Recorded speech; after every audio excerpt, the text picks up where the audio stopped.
Hi guys, ఈ రోజు మనం చూడబోయే సినిమా ఒక సైకో థ్రిల్లర్, ఒక ఇన్వెస్టిగేషన్ మూవీ. కొంచెం డిఫరెంట్ కథ, మరికొన్ని ట్విస్టులతో కలగలిపి ఉంటుంది. ఈ సినిమా పేరు లెసన్ ఇన్ మర్డర్. మొదటి నుంచి చివరి వరకు ఈ సినిమా ఇంట్రెస్ట్ గా ఉంటుంది. అందువల్ల స్కిప్ చేయకుండా చివరి వరకు చూడండి. ఇక ఆలస్యం చేయకుండా సినిమాలోకి వెళ్దామా? అంతకంటే ముందు వెల్కమ్ టు కళ్ళ ముందు కదిలే చిత్రాలు. సినిమా స్టార్టింగ్ లో ఒక వ్యక్తి ఒక ఏరులో పూరేకులను పారేస్తున్నాడు. యాక్చువల్ గా అవి పువ్వుల యొక్క రేఖలు కాదు, మనుషుల యొక్క గోర్లు. ఆ గోర్లు చాలా ఉన్నాయి. తనకిష్టమైన వాటిని ఆ ఏరులో పడేస్తున్నాడు. సీన్ కట్ చేసి ఒక ధనవంతుల యొక్క కుటుంబాన్ని చూపించారు. ఆ కుటుంబంలో ఒక బామ్మ చనిపోయింది. ఆమె యొక్క దశదిన కర్మనే మనకు చూపిస్తున్నారు. ఈ కార్యక్రమంలో ఈ సినిమా యొక్క హీరోని చూపించారు. ఇతని పేరు మయాసా. ఇతడు ఇంట్రోవర్ట్. ఎవరితోనూ కలవకుండా ఒంటరిగా ఉంటుంటాడు. తన నానమ్మ దశదిన కర్మ జరుగుతుంటే ఇంటికి చుట్టాలు వచ్చారు. మీ కొడుకెక్కడా అని ఒక ఆయన అడిగాడు. అప్పుడు హీరో వచ్చి అక్కడ కూర్చున్నాడు. ఏయ్యా, మీ కుటుంబానికి ఒక స్కూల్ ఉంది, అది చాలా గొప్పది, దాంట్లో చదవకుండా బయటెక్కడో చదువుతున్నావట అని అడిగారు. చుట్టాలంతా వెళ్లిపోయిన తర్వాత హీరో అతని తల్లి కూర్చుని ఉన్న క్రమంలో హీరో తండ్రి వచ్చాడు. రేపు మన స్కూల్లో మీ నానమ్మకు నివాళులు అర్పిస్తారు, అక్కడికి మాత్రం నువ్వు ఎట్టి పరిస్థితుల్లో రావద్దు అని కొడుకును చూస్తూ తండ్రి అంటాడు. హీరో ఇంట్రోవర్ట్, చదువులో కూడా అంతంత మాత్రమే. అందువల్లే అతని తండ్రి ఎప్పుడు తిడుతూనే ఉంటాడు. ఆత్మవిశ్వాసమే లేకుండా అందరికీ భయపడుతూ హీరో కాలం వెళ్లదీస్తున్నాడు. ఆ రోజు రాత్రి తనకు వచ్చిన లెటర్స్ ను హీరో చదువుతున్నాడు. ఒక లెటర్ జైలు నుంచి రావడంతో కంగు తిన్నాడు.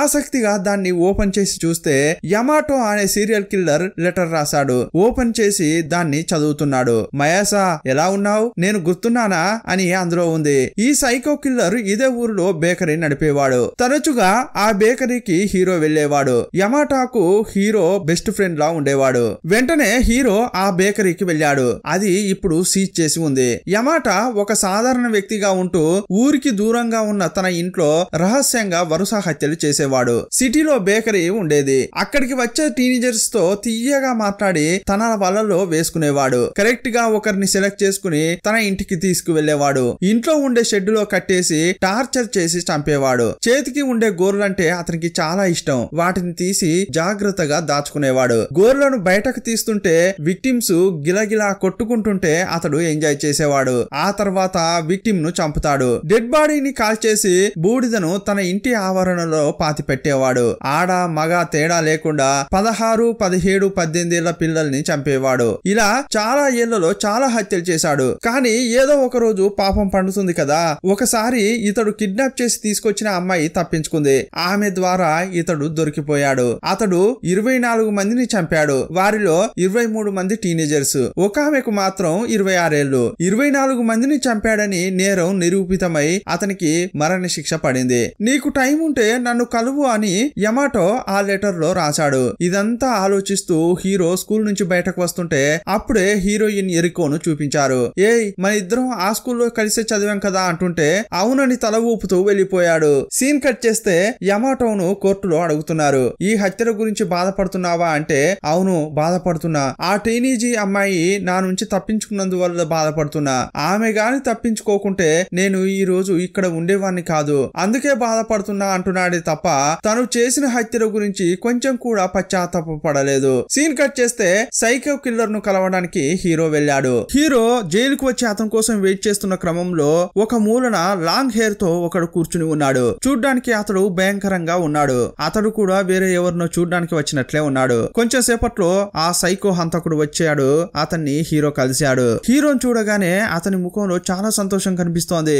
ఏంటి మహేశా, ఎలా ఉన్నావు అంటున్నాడు. హీరో ఇంట్రోవర్ట్ కదా, అందువల్ల ఎవరితో మాట్లాడకపోయేవాడు. అతనికి స్నేహితులు కూడా ఉండేవారు కాదు. అలా ఒంటరితనం గడుపుతున్న క్రమంలో బేకరీకి వెళ్ళినప్పుడు ఇతడే నైస్ గా మాట్లాడేవాడు. అందువల్లే వీరిద్దరి మధ్య ఫ్రెండ్షిప్ ఏర్పడింది. అప్పుడు హీరోకు డౌట్ ఏంటంటే, నేను కూడా చిన్న వయసులో నీ షాప్ కు తరచుగా వచ్చేవాడిని, కానీ నన్ను మాత్రం ఎందుకు చంపలేదు అని అడుగుతున్నాడు. నీకప్పుడు వయసు కాలేదు బాబు, నీకప్పుడు 15 ఏళ్లే కదా, కానీ నా టేస్ట్ అంతా 16, 17, 18 ఏళ్ల పిల్లలపైనే ఉండేది. ఇలా పొగరుగా చెప్తున్నాడు. ఇప్పుడు అతడు ఏం చెప్తున్నాడంటే, నేను 24 మందిని చంపానని చెప్తున్నారు, కానీ నేను చేయని ఒక హత్యను కూడా ఇందులో కలిపారు. అందులో 26 ఏళ్ల అమ్మాయిని హత్య చేసినట్లు చూపించారు, కానీ ఆ హత్యను నేను చేయలేదు. ఆ హంతకుడు ఇంకా బయట తిరుగుతూనే ఉన్నాడు. నేను చేసిన తప్పులకు శిక్ష పడుతుంటే ఓకే, కానీ కానీ నేను చేయని తప్పుకు కూడా నాకు శిక్ష వేస్తుంటే తట్టుకోలేకపోతున్నా అంటున్నాడు. అందువల్ల ఆ హత్య చేసింది ఎవరో నాకు తెలియాలి. నాకంటూ ఫ్రెండ్స్ గ్రీన్స్ ఎవరూ లేరు. నాకు తెలిసింది నువ్వు ఒక్కడివే, అందుకే నీకు లెటర్ రాసా అని చెప్పాడు. నీకు ఇంట్రెస్ట్ ఉంటే నా లాయర్ ను వెళ్లి మీట్ అవ్వు, అతడు నీకు అన్ని డీటెయిల్స్ ఇస్తాడని చెప్పాడు. అప్పుడు హీరో చాలా కన్ఫ్యూజన్ గా ఇంటికి వస్తున్నాడు. సీన్ కట్ చేస్తే లాయర్ ను వెళ్లి కలిశాడు. సైకో కిల్లర్ యమాటోకు సంబంధించిన ఆ ఫైల్స్ అన్ని తీసుకున్నాడు. ఇంటికి వచ్చాక డిటెక్టివ్ పని ప్రారంభించాడు. అతడు మొదట 17 ఏళ్ల ఒక అమ్మాయిని చంపాడు. ఆమె సూపర్ మార్కెట్ లో పనిచేసేది. ప్రతిరోజు అటు వెళ్లేటప్పుడు ఇతన్ని మీట్ అయ్యేది. అందువల్ల ఇతడు చాలా నైస్ గా మాట్లాడి ఆమెతో క్లోజ్ ఫ్రెండ్ అయ్యాడు. ఆ తర్వాత ఆమెను ఇంటికి తీసుకెళ్లి చంపేశాడు. నెక్స్ట్ 18 ఏళ్ల ఒక అబ్బాయిని చంపాడు. మొదట అతని సైకిల్ ను ఇతని సైకిల్ గా అనుకుని తీసుకున్నట్లు నటించాడు. అయ్యయ్యో మార్చి తీసుకున్నానే అని అతనితో పరిచయం పెంచుకున్నాడు. అతనితో ఫ్రెండ్ అయ్యి అతనితో నైస్ గా మాట్లాడి ఒక రోజు ఇంటికి తీసుకొచ్చి చంపేశాడు. ఇలా 23 మందిని అతడు చంపేశాడు. ఈ విక్టిమ్స్ లో ఉన్న కామన్ విషయం ఏంటంటే వాళ్ళందరి వయసు కూడా 16, 17, 18 ఏళ్లే ఉంటాయి. కానీ ఇందులో 26 ఏళ్ల అమ్మాయి కేసు మాత్రం డిఫరెంట్ గా ఉంటుంది. 26 ఏళ్ల అమ్మాయిని చంపడం అతని స్టైలే కాదే అని హీరో అనుకుంటున్నాడు. స్కూల్లో కూడా హీరో ఒంటరిగానే బ్యాడ్మింటన్ ఆడుతుంటాడు. ఆడుకుంటూనే ఈ కేసు గురించి ఆలోచిస్తుంటే ఒక అబ్బాయి వచ్చాడు. ఇది మా టైం, నువ్వు వెళ్తావా అని బుల్లీ చేస్తున్నాడు. కానీ హీరో అప్పుడు ఎదిరించి ఒక్క మాట కూడా మాట్లాడలేదు. తల వాల్చి అక్కడి నుంచి వెళ్లిపోతున్నాడు. ఇంతకీ ఆ అబ్బాయి వేరెవరో కాదు, హీరోయిన్ గ్యాంగ్ లో ఉండే ఒక అబ్బాయి. అప్పుడు హీరోయిన్ అతని ముందుకు వచ్చి, ఇలా ఒంటరిగా తిరుగుతూనే ఉంటే అర్థం ఏంటి? అప్పుడప్పుడు మాతో కలవచ్చు కదా, మేము ఈ రోజు సాయంత్రం ఇక్కడున్న ఒక రెస్టారెంట్ లో గెట్ టుగెదర్ గా మీట్ అవుతున్నాం, నువ్వు కూడా రావచ్చు అని చెప్పింది. అప్పుడు హీరో నాకు కూడా ఒక చేంజింగ్ గా ఉంటుంది, నాకు కూడా ఫ్రెండ్స్ దొరికితే మంచిదే కదా అని ఆ రెస్టారెంట్ కి వెళ్ళాడు. ఇక వాళ్ళు వస్తారు, వాళ్ళతో మాట్లాడి ఎంజాయ్ చేద్దామని అనుకున్నాడు. కానీ చాలా సేపు అయినా వాళ్ళు రాలేదు. ఇక వెళ్ళబోయే మూమెంట్ లో కరెక్ట్ గా హీరోయిన్ వచ్చింది. సారీ బయట వర్షం పడుతోంది, అందుకే రావడం లేట్ అయింది అని చెప్పింది. సరే అని అంతా మాట్లాడుకుంటున్నారు. అప్పుడే ఆ అబ్బాయి కూడా వచ్చాడు. ఇంతకు ముందు బుల్లీ చేశాడే అతడే వచ్చాడు. ఇప్పుడు కూడా కావాలనే హీరోను బుల్లీ చేస్తున్నాడు. అప్పుడు హీరోకు చాలా అవమానంగా అనిపించింది. కానీ గొడవ పడకుండా సైలెంట్ గా వెళ్ళిపోతున్నాడు. అదే టైంలో అనుకోకుండా ఒక అతన్ని ఢీ కొట్టాడు. అప్పుడు అతడు హీరోని కొడుతున్నాడు. అప్పుడు కూడా హీరో నోరు మెదపట్లేదు, అతన్ని ఎదిరించట్లేదు. సైలెంట్ గా వెళ్ళిపోతుంటే హీరోయిన్ అతన్ని అలాగే చూస్తోంది. సీన్ కట్ చేస్తే ఆ కేసును హీరో మళ్ళీ చదువుతున్నాడు. అందులో సందేహం కలిగించేలా ఒక లైన్ ఉంది. అదేంటంటే ఆమె చనిపోయినప్పుడు ఆమె చేతి వేళ్లకు మాత్రం గోర్లు అలాగే ఉన్నాయి. దాన్ని ఇమాజినేషన్ చేసి చూస్తున్నాడు. అప్పుడు అనుకుంటున్నాడు అతడు చెప్పింది కరెక్టే. అతని స్టైల్ ఏంటంటే గోర్లు తీసి వాటిని దాచిపెడుతుంటాడు. కానీ ఈ అమ్మాయి చేతికి గోర్లు ఉన్నాయంటే ఏంటర్థం? ఇతడు చంపలేదనే కదా అనుకుంటున్నాడు. ఆ అమ్మాయిని ఎక్కడైతే పాతి పెట్టారో అక్కడికి వెళ్తున్నాడు. అప్పుడు ఒక లేడీని చూసి ఎక్కడమ్మా ఆమెను పాతి పెట్టారు అని అడిగాడు. అప్పుడు ఆమె అతన్ని సమాధి దగ్గరికి తీసుకెళ్లింది. అప్పుడు హీరో అక్కడికి వెళ్లి నివాళులు అర్పిస్తుంటాడు. అప్పుడు అక్కడ ఆల్రెడీ ఒక పువ్వు వాడిపోయి ఉండడం గమనించాడు. ఆ పువ్వును చూడగానే ఎవరైనా ఇక్కడికి రీసెంట్ గా వచ్చారా బామ్మ అని అడిగాడు. అవునయ్యా, నీలాగే ఇక్కడికి ఒకరు వచ్చారు, వాళ్ళు కూడా నివాళులు అర్పించారు. అలా చెప్తుంటే సరే ఇంతకీ ఎవరు వారు అని అడిగాడు. వారి ముఖాన్ని నేను చూడలేదు, ఇంతకీ వచ్చింది అమ్మాయా అబ్బాయా అనేది కూడా తెలియదు, ఎందుకంటే వారి ముఖానికి లాంగ్ హెయిర్ ఉంది, అందువల్లే ముఖం చూడలేకపోయా అని ఆమె చెప్పింది. ఒకవేళ ఆమె అమ్మాయి అయి ఉంటుంది, ఆ అమ్మాయి చనిపోయిన ఈ అమ్మాయికి ఫ్రెండ్ ఏమో అని అంటుంటుంది ఆ బామ్మ. మరుసటి రోజే హీరో జైలుకి వెళ్లి యమాటోను కలిశాడు. తన ఇన్వెస్టిగేషన్ గురించి చెప్తున్నాడు. మీరు చెప్పింది కరెక్టే, ఆ 26 ఏళ్ల అమ్మాయిని మీరు చంపి ఉండకపోవచ్చు. దానికి కారణం ఏంటంటే మీరు ఒక హత్య చేశారంటే 90 నుంచి 100 రోజుల మధ్య మీరు ఇంకో హత్య చేయరు. కానీ ఈ అమ్మాయి ఎప్పుడు చనిపోయిందంటే మీరు 8వ హత్య చేసిన తర్వాత 40 రోజులకే చనిపోయింది. ఇంకో ముఖ్యమైన విషయం ఏంటంటే ఆమె చేతి వేళ్లకు గోర్లున్నాయి. ఎప్పుడైనా కూడా మీరు చంపేస్తే చేతి వేళ్లకున్న గోర్లను తీసేస్తారు. దీన్ని బట్టి చూస్తే ఆమెను మీరు చంపడానికి ఛాన్సే లేదు అని చెప్తున్నాడు. ఆ తర్వాత నేను ఆ అమ్మాయి యొక్క ఫ్రెండ్ ని వెళ్లి కలిశాను. అప్పుడు ఆ అమ్మాయి ఏం చెప్పిందంటే తను చనిపోవడానికి ముందు నాకు ఒక విషయం చెప్పింది. ఆమెను ఎవరో ఫాలో అవుతున్నట్లు చాలా భయంలో ఉండేది. ఒకవేళ అది నా బాస్ అయి ఉంటాడేమోనని సందేహపడింది. ఈ విషయం తప్ప నాకు ఇంకేమీ తెలియదు అని ఆ అమ్మాయి చెప్పింది. ఈ కేసును నేను ఇలాగే విచారిస్తున్నా అని హీరో మొత్తం చెప్పేశాడు. ఇదంతా విని యమాటో చాలా సంతోషపడుతున్నాడు. తమ్ముడు, నువ్వు కరెక్ట్ రూట్ లో వెళ్తున్నావు, ఆ బాస్ ఎవరో కనిపెట్టు, ఆమెను చంపింది ఎవరో కనిపెట్టు అంటుంటాడు. సీన్ కట్ చేస్తే హీరో ఆ బాస్ ను కలిశాడు. ఈ హత్య గురించి మీరేమనుకుంటున్నారు అని అడుగుతుంటే ఇదిగో చూడు, ఆ ఆ అమ్మాయికి నాకు చిన్న చిన్న గొడవలు ఉన్నది నిజమే, కానీ ఆ అమ్మాయి హత్య చేయబడినప్పుడు నేను ఈ ఊర్లో లేను, బిజినెస్ ట్రిప్ గా వేరే దేశానికి వెళ్ళాను, దానికి ప్రూఫ్స్ కూడా ఉన్నాయి అంటుంటే సరే సార్ కానీ చివరిగా ఒక విషయం అడుగుతాను అంటాడు. ఆ అమ్మాయికి ఈ ఆఫీస్ లో ఎవరైనా బాయ్ ఫ్రెండ్ ఉన్నారా లేక క్లోజ్ ఫ్రెండ్స్ ఉన్నారా అని అడిగాడు. అలా ఎవరూ లేరు, ఆ అమ్మాయి ఎప్పుడు ఒంటరిగా తిరుగుతుండేది. ఇలా చెప్పేసి అతడు వెళ్ళిపోయాడు. ఇప్పుడు ఒక విషయాన్ని చూపించారు. హీరో ఇలా ఇన్వెస్టిగేషన్ చేస్తుంటే కార్ లో ఉండి ఎవరో అతన్ని గమనిస్తున్నారు. ఇతడు వేరెవరో కాదు, ఫస్ట్ హీరో జైలుకు వెళ్ళినప్పుడు అక్కడ మూలన కూర్చుని ఒక అతడు వెయిట్ చేశాడే లాంగ్ హెయిర్ అతడే ఇతన్ని ఫాలో అవుతున్నాడు. సీన్ కట్ చేస్తే హీరో ఇంట్లో ఉన్నాడు. నిద్ర లేచిన తర్వాత తల్లి దగ్గరికి వచ్చాడు. అప్పుడు వాళ్ళ అమ్మ పాత వస్తువులన్నీ ఒక చోట పెడుతోంది. ఆమెకు హెల్ప్ చేద్దామని అతడు అక్కడికి వెళ్ళాడు. అప్పుడు ఒక ఫోటోను చూశాడు. ఆ ఫోటోను చూసి షాక్ అయిపోయాడు. ఎందుకంటే ఆ ఫోటోలో యమాటో ఉన్నాడు. ఇతని ఫోటో ఏంట్రా మా ఇంట్లో ఉంది అని అనుకుంటున్నాడు. ఆ గ్రూప్ ఫోటోను తీక్షణంగా చూస్తున్నాడు. అందులో కీరి అని ఒక లేడీ ఉంది. ఈమె ఎవరంటే ఈమె ఒక సోషల్ యాక్టివిస్ట్. చిన్న వయసులో అబ్యూజ్ గురయ్యే చిన్న పిల్లలను ఈమె కాపాడేది. సంరక్షణ కేంద్రం ఏర్పాటు చేసి పిల్లల్ని అందులో ఉంచేది. ఆ సంరక్షణ కేంద్రంలోనే యమోటో ఉండేవాడు. చిన్న వయసులో యమోటోను వాళ్ళ అమ్మ చాలా అబ్యూజ్ చేసేది. ఆ తల్లి నుంచి యమాటోను కాపాడి ఈ సంరక్షణ కేంద్రానికి తీసుకొచ్చారు. ఇప్పుడు ఈ ఫోటోలో కీరి అనే ఆ లేడీ పక్కన ఒక అసిస్టెంట్ ఉన్నాడు. అతడు ఇంకా ప్రాణాలతోనే ఉన్నాడు. ఆ రోజు రాత్రే హీరో అతన్ని మీట్ అయ్యాడు. అతన్ని కలిసి యమోటో గురించి అడిగాడు. అప్పుడు అతడేం చెప్తున్నాడంటే యమోటో అనేవాడు పెద్ద కిలాడి. అతని నవ్వుతోనే అందరినీ అట్రాక్ట్ చేస్తాడు. ఎక్కువగా చిన్న పిల్లలతోనే మాట్లాడేవాడు. ఎవరైతే చాలా బాధల్లో ఉండేవాళ్ళో వాళ్ళను చూస్ చేసుకుని నవ్వించేవాడు. కానీ వాడు ఇన్ని హత్యలు చేశాడంటే మేము అస్సలు నమ్మలేకపోతున్నాం అని చెప్పాడు. ఇక అతడు వెళ్లిపోబోతుంటే చివరగా హీరో గ్రూప్ ఫోటో చూపించాడు. యమోటో పక్కన క్లోజ్ గా ఒక అమ్మాయి ఉంది కదా, ఈమె ఎవరో చెప్పగలరా అని అడిగాడు. ఈమె పేరు యూరి. వీళ్ళిద్దరూ చాలా క్లోజ్ గా ఉండేవారు. ఆ క్లోజ్నెస్ ఎక్కువై ఆమె ప్రెగ్నెంట్ కూడా అయింది. ఈ విషయం మా కీరి మేడం కు తెలియగానే వాళ్ళిద్దరిని కొట్టి పంపించేసింది. ఈ మాట వినగానే హీరో తల తిరుగుతోంది. భూమి ఆకాశం ఒక్కటైనట్లు అనిపిస్తోంది.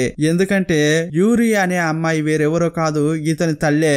అలాగైతే యమోటో ఎవరు, తన తండ్రా అని అనుకుంటున్నాడు. ఈ ట్విస్ట్ ను అతడు తట్టుకోలేకపోతున్నాడు. అతనికి చాలా ప్రశ్నలు కలుగుతున్నాయి. ఇందువల్లేనా మా నాన్న ఎప్పుడు తిడుతుంటాడు నన్ను, ఇన్నాళ్ళు ప్రేమగా చూసుకోకపోవడానికి కారణం ఇదేనా అనుకుంటున్నాడు. అలాగైతే నేను బాధల్లో ఉన్నప్పుడు యమోటో నన్ను నవ్వించాడే, దీనికి కారణం నేను అతని కొడుకు అనేనా? ఇలా చాలా కన్ఫ్యూజన్ తో యమోటోను కలిశాడు. అతన్ని చూస్తూ మా అమ్మ నీకు ముందే తెలుసా అని అడిగాడు. ఓ అయితే మీ అమ్మ అన్ని చెప్పేసిందా అంటున్నాడు. మీ అమ్మను మీ నాన్న బాగా చూసుకుంటున్నాడా అని అడిగాడు. చూసుకుంటున్నాడు ఇంట్లో పని మనిషిలాగా అని హీరో చెప్తున్నాడు. చిన్నప్పటి నుంచి అతడు నన్ను మా అమ్మను కూడా కొట్టేవాడు. ఈ విషయాలన్నీ నీకు తెలుసు కదా అని హీరో అంటుంటాడు. ఇప్పుడు ఫ్లాష్ బ్యాక్ కు వెళ్ళాడు. చిన్నప్పుడు ప్రతిరోజు ఇతడు వాళ్ళ నాన్నతో దెబ్బలు తిని ఈ బేకరీకి వచ్చేవాడు. అప్పుడు అతనికి ఓదార్పునిచ్చింది ఈ యమోటోనే. అప్పుడు యమోటో ఏమంటున్నాడంటే నేను సైకో కిల్లర్ అయినప్పటికీ నీతో ఉన్న కొన్ని నిమిషాల పాటు నేను మనిషిగా ఫీల్ అయ్యేవాడిని అంటున్నాడు. అప్పుడు అతడు కూడా ఎమోషనల్ గా మాట్లాడుతున్నాడు. తప్పు చేశాను, నేను మీ అమ్మను వదిలి ఉండకూడదు. మీరు నాతో పాటే ఉండి ఉంటే నేను కూడా ఇలా అయి ఉండకపోయేవాడిని. నువ్వు కూడా ఇలా బాధపడేవాడివి కాదు కదా అంటుంటాడు. ఇప్పుడు చూడు, నీకు నిజం తెలిసిన తర్వాత కూడా నేను నిన్ను హక్ చేసుకోలేకపోతున్నాను. చాలా దారుణమైన పరిస్థితిలో ఉన్నాను అని ఎమోషనల్ అవుతున్నాడు. సీన్ కట్ చేస్తే హీరో తనెవరో తెలుసుకున్న తర్వాత చాలా రిలాక్స్డ్ గా ఫీల్ అవుతున్నాడు. మొదటిసారిగా హీరో ఒక అమ్మాయిని చూసి నవ్వుతున్నాడు. ఎప్పుడు తల కిందకు వాల్చి వెళ్లే ఇతడు తలెత్తుకుని వెళ్తున్నాడు. అతనిలో కాన్ఫిడెంట్ బాగా వచ్చింది. ఆ తర్వాత అమ్మ దగ్గరికి వెళ్ళాడు. ఇప్పుడు జరిగిందంతా చెప్పి యమోటో మీకు తెలుసా అని అడిగాడు. అప్పుడు ఆమె కూడా దాచిపెట్టకుండా అంతా చెప్తోంది. చిన్న వయసులో హీరోయిన్ కూడా వాళ్ళ అమ్మ వల్ల క్రూరత్వానికి లోనైంది. అందువల్ల ఇంటి నుంచి బయటకు వచ్చి వీధుల్లో తిరిగేది. అప్పుడు కీరి అనే ఆమె ఈమెను తన సంరక్షణ కేంద్రానికి తీసుకెళ్లింది. అక్కడే ఈమె యమోటోను కలిసింది. చిన్న వయసులో నాకు ప్రేమ పాసం అంటే ఏంటో యమోటోను చూపించాడు అని చెప్తోంది. అందువల్లే అతనికి నేను దగ్గరయ్యాను. ఆ దగ్గరతనం ఎక్కువై తను ప్రెగ్నెంట్ కూడా అయింది. ఆమె ఏది దాయకుండా మొత్తం చెప్తుంటే అప్పుడు హీరో అలాగైతే నా తండ్రి యమోటోనేనా అని అడుగుతున్నాడు.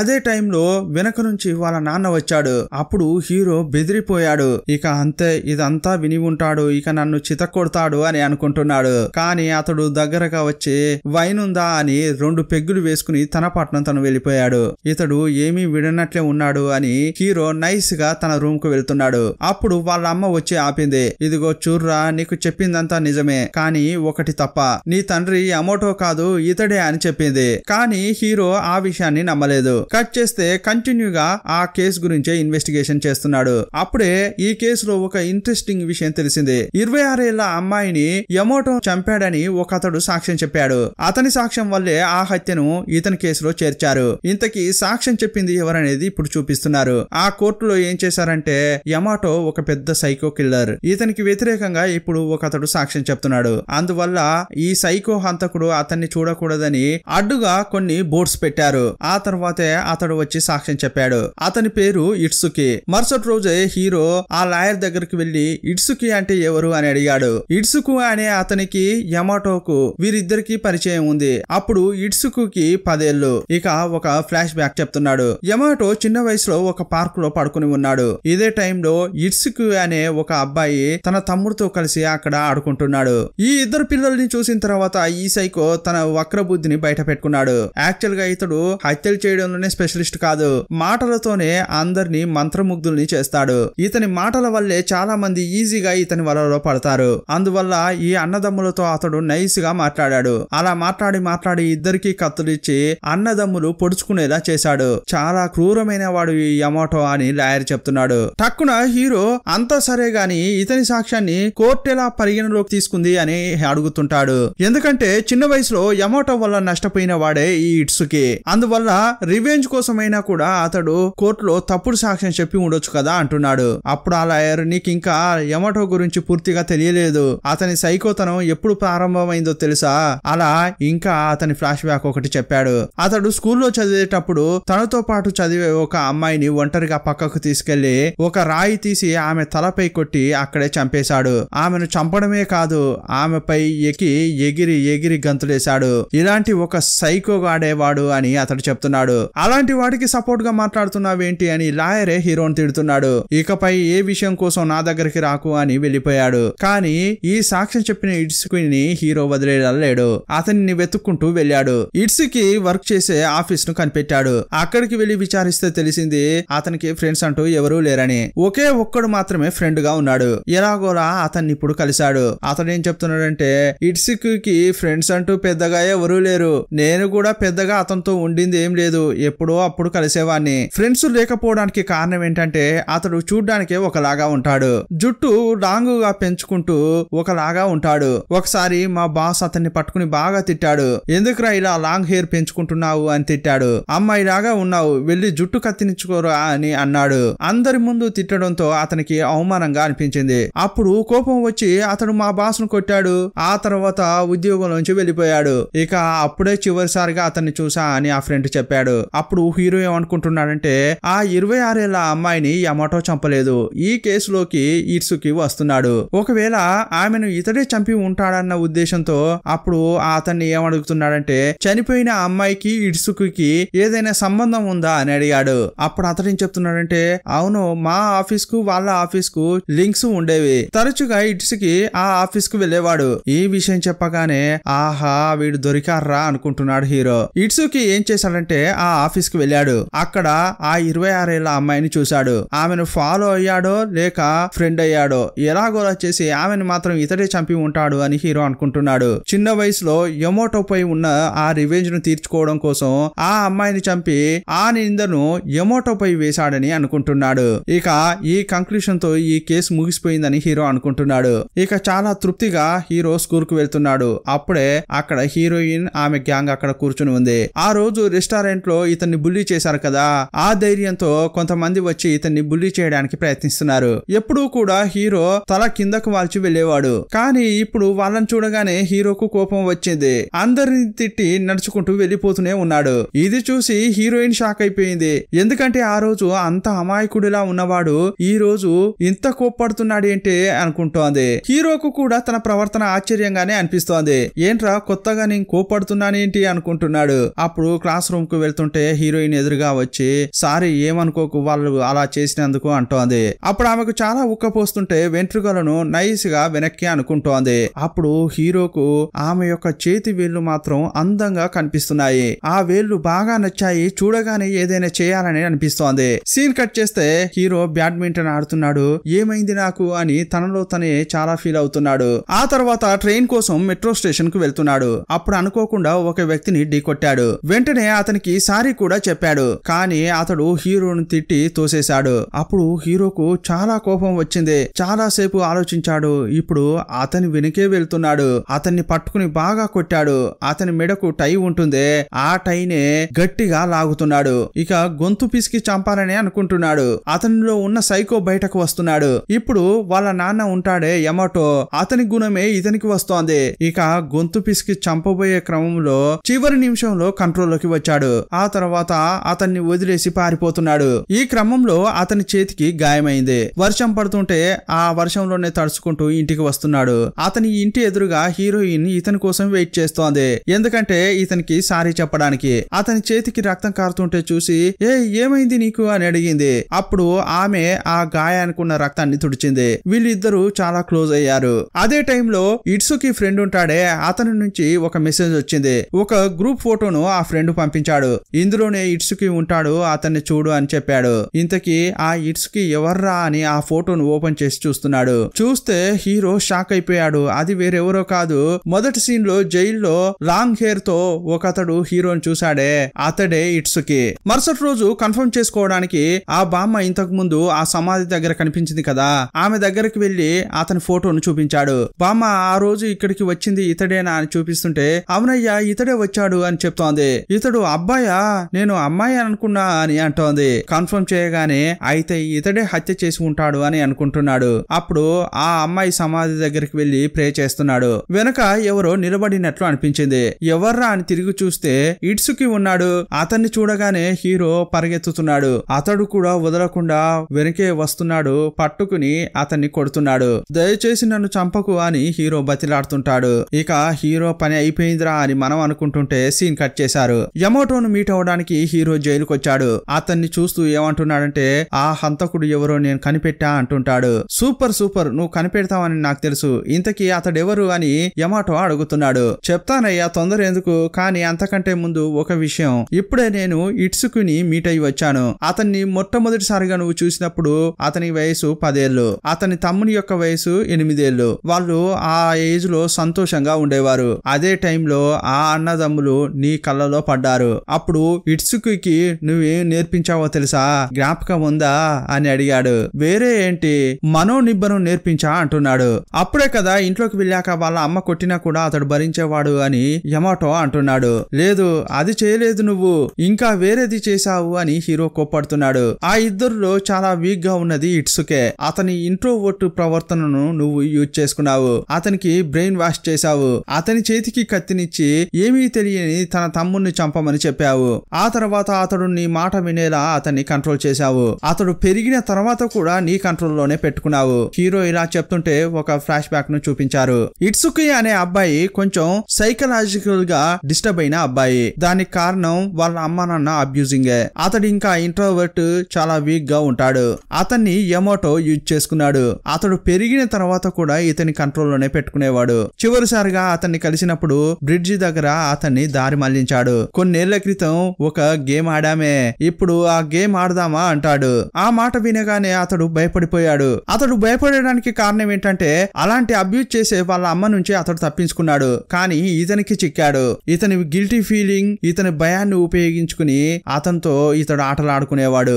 ఇప్పుడు ఆ నొప్పిని కలిగించే గేమ్ నాడాలి, ఎవరితో ఆడదామని బెదిరిస్తున్నాడు. అప్పుడు భయంతో అతడు ఏం చేశాడంటే, రోడ్డుపై వెళ్తున్న ఒక అమ్మాయిని చూపించాడు. ఆమె వేరెవరో కాదు, ఇతని లిస్ట్ లో 9వ అమ్మాయి అయిన ఆ 26 ఏళ్ల అమ్మాయి. ఆమెను చూడగానే యమోటో ఆమె వైపు వెళ్తున్నాడు. అప్పుడు హీరో ఆ అమ్మాయిని చంపింది నువ్వే అని ఒక ట్విస్ట్ ఇస్తున్నాడు. అది విన్న యమోటో, అంతా సరే, కానీ నువ్వు చెప్పే దాంట్లో ఒక లాజిక్ లేదు. నేను చంపేదంతా టీనేజర్స్ నే కదా, కానీ ఆమెకు 26 ఏళ్లు కదా అంటున్నాడు. ఉండండి, తొందర ఎందుకు, నేను ఇంకా చెప్పలేదు కదా అంటున్నాడు హీరో. మళ్ళీ ఫ్లాష్ బ్యాక్ చెప్తున్నాడు. ఇట్సుకి ఆ అమ్మాయిని చూపించినప్పుడు నువ్వు దూరంగా చూసావు. ఆ అమ్మాయికి 26 ఏళ్ళు అయినప్పటికీ ఆమె చూడ్డానికి టీనేజ్ లాగే ఉంది. అందువల్లే ఆమెను నువ్వు చంపావు అని అంటుంటాడు. యాక్చువల్ గా ఆమెకు 26 ఏళ్ళని నీకు తెలియనే తెలియదు, అందువల్లే చంపేశావు. ఆ తర్వాత నువ్వు దొరికిపోయావు. తప్పకుండా సాక్ష్యం చెప్పింది ఇట్సుకే అయి ఉంటాడని నీకు అనిపించింది. అందువల్ల అతన్ని ఇక్కడికి రప్పించడానికి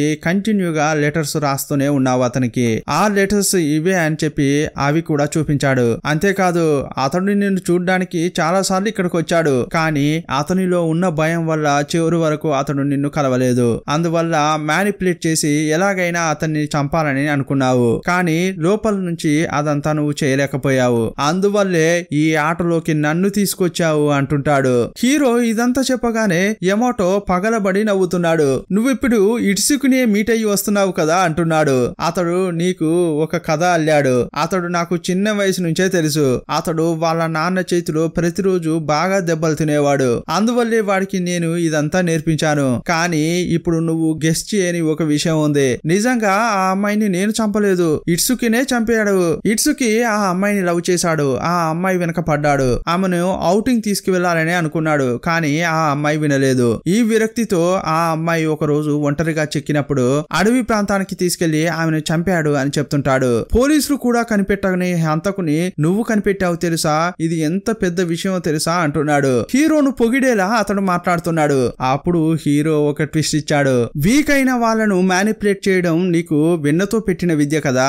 నువ్వు ఇట్సుకుని ఎలాగైతే మ్యానిపులేట్ చేశావో అలాగే చిన్న వయసులో నేను నీ షాప్ కు వచ్చినప్పుడు అప్పుడు నన్ను కూడా అలాగే మ్యానిపులేట్ చేశావు అంటున్నాడు. ఇక ఒక్కొక్క ట్విస్ట్ చెప్తున్నాడు. ఇట్సుకుని ఎలాగైతే మ్యానిపులేట్ చేసి అతని చెప్పు చేతుల్లో పెట్టుకున్నాడో అలాగే హీరోను కూడా. హీరోను వాళ్ళ నాన్న బాగానే కొట్టేవాడు. ఆ విషయాలన్నీ వచ్చి చిన్న వయసులో ఉన్న హీరో ఇతనికి చెప్పేవాడు. అప్పుడు ఆ విషయాలను బట్టే ఇతన్ని మ్యానిపులేట్ చేశాడు. ఇతనిలో లేని విరక్తిని అతని మాటలతో ఇతనికి తెప్పించేవాడు. కానీ హీరోకు అప్పుడు 15 ఏళ్లు కావడం వల్ల అతన్ని చంపకుండా వదిలేశాడు. కానీ అప్పుడు అతని కంట్రోల్లో ఇట్సుకి ఉండేవాడు. ఇట్సుకి అప్పట్లో చాలా వీక్. అతడు ఆ అమ్మాయిని చూపించిన తర్వాత ఈ యమోటోనే ఆ అమ్మాయిని కిడ్నాప్ చేశాడు. అడవిలోకి తీసుకెళ్లి చాలా దారుణంగా చంపేశాడు. చంపడమే కాదు, ఈ హత్య నువ్వే చేశావు అని అతన్ని తన కంట్రోల్లో పెట్టుకున్నాడు. ఆ తర్వాత ఇంకో ట్విస్ట్ చెప్తున్నాడు. అదేంటంటే యమోటో తన తండ్రి కాదని చెప్పాడు. ఎప్పుడైతే నువ్వు మా అమ్మ క్లోజ్ గా ఉన్నప్పుడు మా అమ్మ ప్రెగ్నెంట్ అయింది. ఈ విషయం తెలిసాక ఆ సంరక్షణ కేంద్రం నుంచి మిమ్మల్ని పంపించారు. ఆ తర్వాత మా అమ్మకు ఒక బిడ్డ పుట్టింది, కానీ ఆ బిడ్డ చనిపోయి పుట్టింది. అప్పుడు చనిపోయిన బిడ్డను ఒక బ్రిడ్జ్ కింద మీరిద్దరు కాల్ చేశారు. ఆ తర్వాత మా అమ్మ నిన్ను వదిలేసింది. దీన్ని బట్టి చూస్తే నీ వారసుని నేను కాదు. హీరో అన్ని విషయాలు తీసుకుని కరెక్ట్ గా చెప్పాడు. అప్పుడు ఒకే ఒక ప్రశ్న ఆ సైకో హీరోని అడుగుతున్నాడు. నువ్వు నా కొడుకు అని తెలిసిన తర్వాత నీలో ఒక కాన్ఫిడెంట్ వచ్చింది కదా, నిజంగా చెప్పు, నీ జీవితం మారిందా లేదా అని అడుగుతున్నాడు. అవును, ఆ కాన్ఫిడెంట్ వచ్చింది. దానికి నువ్వే కారణం. నా వీక్నెస్ ను ఉపయోగించుకుని నువ్వు నన్ను ట్యూన్ చేశావు. నువ్వే మా నాన్నవు అనే ఒక ఆలోచనను నాకు కలిగించిన తర్వాత నాలో కూడా కొన్ని మార్పులు జరిగాయి. ఒకనైతే ప్రాణాలు పోయేంత వరకు కొట్టి చంపాలని చూశాను, కానీ చివరి నిమిషంలో నన్ను నేను కంట్రోల్ చేసుకుని అతన్ని ఏమీ చేయకుండా వదిలేసా. అప్పుడే నాకు తెలిసిపోయింది తప్పకుండా నీ రక్తం నాలో ప్రవహించట్లేదని, నీ కొడుకును నేనై ఉండనని నేను అర్థం చేసుకున్నాను. ఇదంతా చెప్పిన తర్వాత ఏమీ మాట్లాడకుండా యమోటో అక్కడి నుంచి వెళ్తున్నాడు. ఎందుకలా లేచి వెళ్తున్నావు అని అడుగుతుంటే అంతా కనిపెట్టావే, హుషారైపోయావు అంటున్నాడు. ఇకపై నీ దగ్గర నా ప్లాన్ వర్కౌట్ అవ్వదని వెళ్ళిపోతున్నాడు. అప్పుడు హీరో చివరగా ఒక విషయం, నాకు అర్థం కాని ఒకే ఒక విషయం ఉంది. అదేంటంటే నువ్వు దొరికిన తర్వాత నీ ఇంటిని నువ్వు కాల్చేశావు, కానీ అప్పటి వరకు నువ్వు సేకరించిన గోర్లను ఎందుకు ఒక ఏరులో పడేశావు అని అడుగుతుంటాడు. అది దేవుడికి నేనిచ్చిన గిఫ్ట్ అని చెప్పాడు. ఇక అతడు అలా చెప్పి లోపలికి వెళ్ళబోతుంటే అప్పుడు హీరో, మీ అమ్మ యొక్క చేతి వేళ్ల గోళ్లు అంతా అందంగా ఉంటాయా అని అడిగాడు. అప్పుడు ఒక్క నిమిషం సైలెంట్ అయిపోయిన సైకో, అవును, ఆమె చేతి గోళ్లు చాలా అందంగా ఉంటాయి, అవంటే నాకు చాలా ఇష్టం అని చెప్పి లోపలికి వెళ్ళిపోయాడు. ఇక్కడ చెప్పకుండానే మనకు ఒక విషయం చెప్పేది ఏంటంటే చిన్న వయసులో ఈ సైకోను వాళ్ళ అమ్మ టార్చర్ చేసింది. ఆమె అతన్ని కొట్టేటప్పుడు ఆమె చేతి వేళ్లకున్న గోళ్లను ఇతడు చూశాడు. ఆ చేతి గోళ్లు అతనికి బాగా నచ్చాయి. అందువల్లే అతడు ఒక్కొక్కరిని చంపి ఆ గోళ్లను సేకరించేవాడు. అప్పటి నుంచేనే ఆ అలవాటు అతనికి స్టార్ట్ అయింది. ఇక నేను ఆ సైకో కొడుకును కాదు అని అతడు హ్యాపీగా ఫీల్ అవుతున్నాడు. నేను వీక్ గా ఉండడం వల్లే కదా ఒకడు నన్ను మ్యానిపులేట్ చేశాడు అని అనుకుంటున్నాడు. ఇకపై అలా ఉండకూడదు అని ఇంట్రోవర్ట్ గా ఉన్న అతడు కొంచెం కొంచెంగా అందరితో కలుస్తున్నాడు. స్కూల్ కు వచ్చాక ఫ్రెండ్స్ తో మాట్లాడుతున్నాడు. ఇక హీరోయిన్ తో క్లోజ్ అయ్యాడు. వాళ్ళిద్దరు లివింగ్ టుగెదర్ లో ఉంటున్నారు. వాళ్ళిద్దరు చాలా క్లోజ్ గా ఉన్నప్పుడు ఒక రోజు హీరోయిన్ యొక్క చేతిని పట్టుకున్నాడు. ఆమె చేతి గోళ్లనే చూస్తున్నాడు. అప్పుడు ఒక ట్విస్ట్ ఇచ్చారు. హీరోయిన్ అతన్ని చూస్తూ గోళ్లు చాలా అందంగా ఉన్నట్లున్నాయి, వీటిని అలాగే తీసేయాలని చేయాలని అనిపిస్తోందా అంటోంది. అప్పుడు హీరో షాక్ అయిపోయి ఆమెను తోసేశాడు. అప్పుడు ఆమె బ్యాగులోంచి చాలా లెటర్స్ కింద పడుతున్నాయి. ఏంట్రా అని చూస్తే జైలు నుంచి యమోటో అనే సైకో కిల్లర్ హీరోకు ఎలాగైతే లెటర్స్ పంపించాడో అలాగే హీరోయిన్ కు కూడా లెటర్స్ పంపించాడు. ఆమె కూడా ఈ కేసు గురించి స్టడీ చేసింది. అది చూసి హీరో అదిరిపడ్డాడు. మనకు చాలా దగ్గరైన వారిని ముక్కలు ముక్కలుగా నరుకుతుంటే అప్పుడు కలిగే సంతోషమే వేరని యమోటో నాకు చెప్పాడు అని హీరోయిన్ అంటోంది. అప్పుడు హీరో చాలా భయంగా ఆమె వైపు చూస్తున్నాడు. ఇంతటితో ఈ సినిమాను ముగించారు. యాక్చువల్ గా అతడు హీరోతో ఏమంటాడు, నీ దగ్గర నా ప్లాన్ వర్కౌట్ అయ్యేలా లేదని అంటాడే. యాక్చువల్ గా ఇతడు ఒక పెద్ద సైకో. ఎవరైనా చనిపోతేనే అతనికి చాలా సంతోషంగా అనిపిస్తుంది. ఇలాంటి వాడిని తీసుకొచ్చి జైల్లో వేశారు. అయినా కూడా అతడు ఆ హత్యలు కంటిన్యూ చేయాలని అనుకుంటున్నాడు. ఎవరు హత్య చేసినా పర్వాలేదు, కానీ ఒక ఘోరమైన హత్య జరిగితే ఇతడు సంతోషపడతాడు. అందుకోసమే అతడు సెలెక్ట్ చేసుకున్న వ్యక్తి ఇట్సుకి. ఈ హత్యలు చేయడానికి ఇట్సుకి పనికి రాలేదు. అందువల్ల రెండోదిగా ఎంచుకున్న వ్యక్తే హీరో. హీరో ద్వారా హత్యలు చేయించి అతడు సంతోషపడదామని అనుకున్నాడు. కానీ హీరో మంచివాడిగా మారిపోయాడు. కానీ ఇక్కడే ఇంకో ట్విస్ట్ పెట్టాడు. హీరో మాత్రమే కాదు, హీరోయిన్ కూడా అతడు ఆప్షన్ గా పెట్టుకున్నాడు. ఎందుకంటే హీరోయిన్ కూడా చిన్న వయసులో అబ్యూస్ కు గురైంది తన పేరెంట్స్ వల్ల. హీరో హుషారైనట్లు ఆమె కాలేదు. అతని వలలో ఆమె పడిపోయింది. ఇంతటితో ఈ సినిమాను ముగించారు. ఎండింగ్ ఏంటనేది మన ఊహకై వదిలేశారు. హీరో ఆమెను చంపి ఉంటాడు, లేదంటే ఆమె హీరోని చంపి ఉంటుంది. ఎలా చూసినా కూడా ఆ సైకోనే విన్ అవుతాడు. ఇలాంటి ఒక సూచనతో ఈ సినిమాను ముగించారు. ఈ సినిమా ఎలా ఉందో మీ అభిప్రాయాన్ని కామెంట్ బాక్స్ లో రాయండి. మరో సినిమాలో మళ్ళీ కలుసుకుందాం. అప్పటి వరకు బాయ్ బాయ్.